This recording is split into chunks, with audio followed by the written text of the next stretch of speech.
From a combat perspective, I always, and I still feel like the meat and potatoes of any God of War game is combat.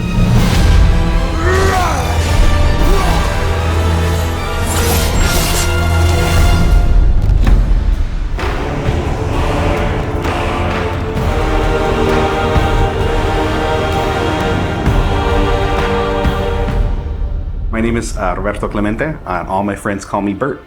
I'm a senior combat animator here at Sony Santa Monica. My name is Kim Wynn, and I'm a gameplay animator. Hi, I'm Sabra, and I'm a senior VFX artist on God of War Ragnarok. My name is Grace Pan, and I'm a gameplay animator in God of War Ragnarok. Hi, I'm Stephen O'Hara, GBA, combat designer on God of War. And I create interesting and memorable creatures that players like to attack and defend against. As an animator, you gave life to characters. You make them move, you give them personalities, you give them weight.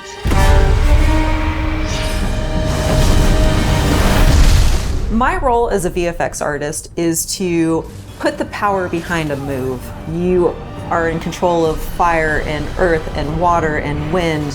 Whether you are throwing your axe or on the receiving end of an enemy spell, VFX is what really gives the movement and the danger to every move that a character or enemy makes.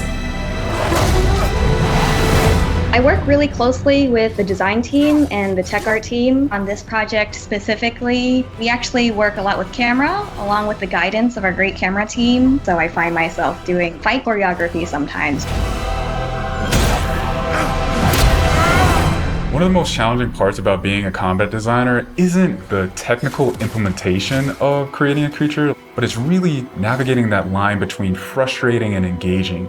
We want to make something that makes players lean forward and focus and really try hard against an enemy and feel good about overcoming that, but we don't want to make them feel defeated if they can't figure something out. And then it feels rewarding when you win, not because it was impossible, but because it was fun and engaging.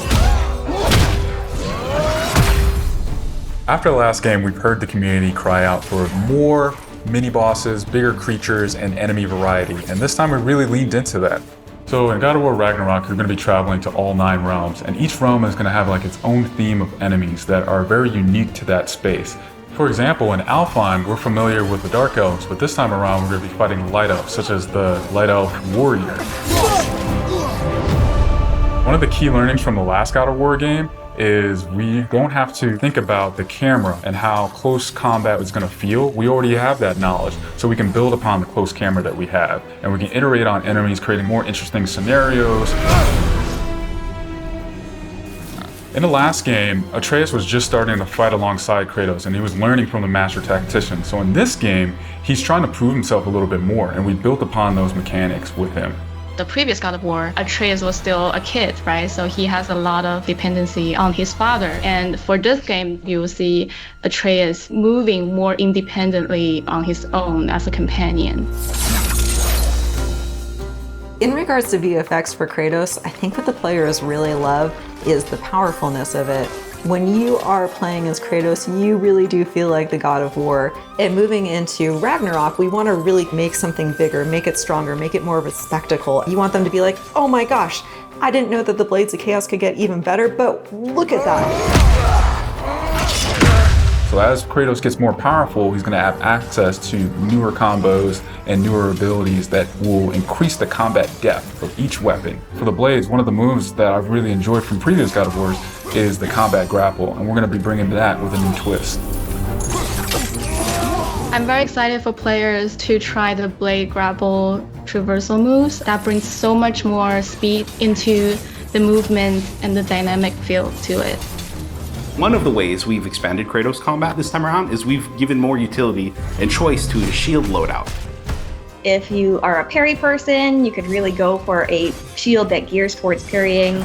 If you're a big blocker, then you could choose a shield that will really match your playstyle.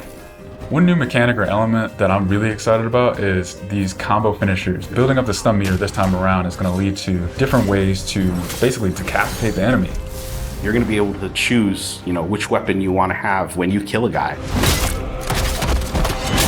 Another feature that we've added for Kratos is his new pre-fall attacks. You could jump off a ledge, and if there's an enemy below you, you could slam down on him.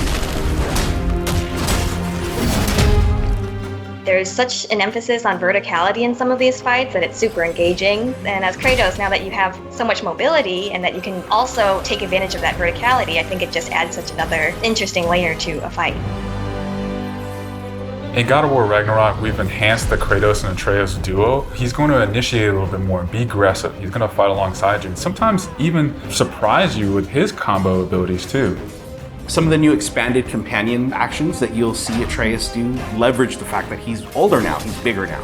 And he's different from Kratos, so his magic has a different flavor.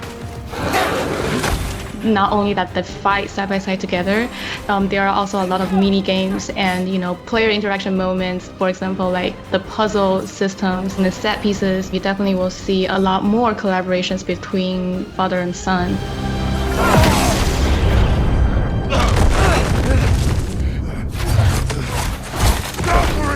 Odin must have sent them! There's so much that goes into building a big set piece. You basically iterate and iterate and iterate, and it takes testing and just seeing what works to really figure out the personality of something. Basically, every department gives it their all to make things really spectacular. There were a lot of different times that I would look back at God of War games just through the ages. Before 2018, there were so many amazing, huge boss fights and set pieces that it was a huge inspiration for me on my time on this project. For the Old Father! Our design philosophy for creating new and memorable enemies is basically making them a combat puzzle, similar to like chess, and focusing on the chess pieces. Each piece has its own theme and its own use. You need to be able to see what's happening in an instant and be able to react as the player. There's a couple of different ways that we go into making an attack very readable for the player. Sometimes we add a signature audio cue, or we'll add the different rings, such as what we did in the last game, that lets you know that this attack is unblockable, you need to dodge it.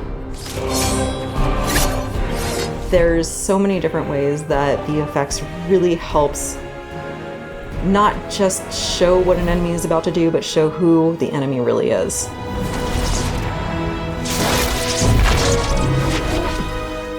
Everything you design has to be surrounding the essence of the character and a story. It's what makes it believable and memorable in the first place.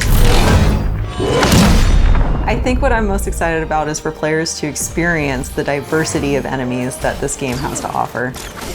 You will be fighting everything from small little creatures to things that will take up the entire screen. All of their designs run the gamut. I think each one looks so much different from the next one, and each of them have their own play styles and their own little fantasies that go into it. And so I think if you are really into Norse mythology, you'll be very interested to see how Sony Santa Monica has taken some of these creatures and interpreted them for God of War. Everything that goes into the game, there's emotion behind it and intent behind it, and by the time it gets to you, everything that you've seen that you're going to play and experience has been sweated over, bled over, tested, and is fun to play.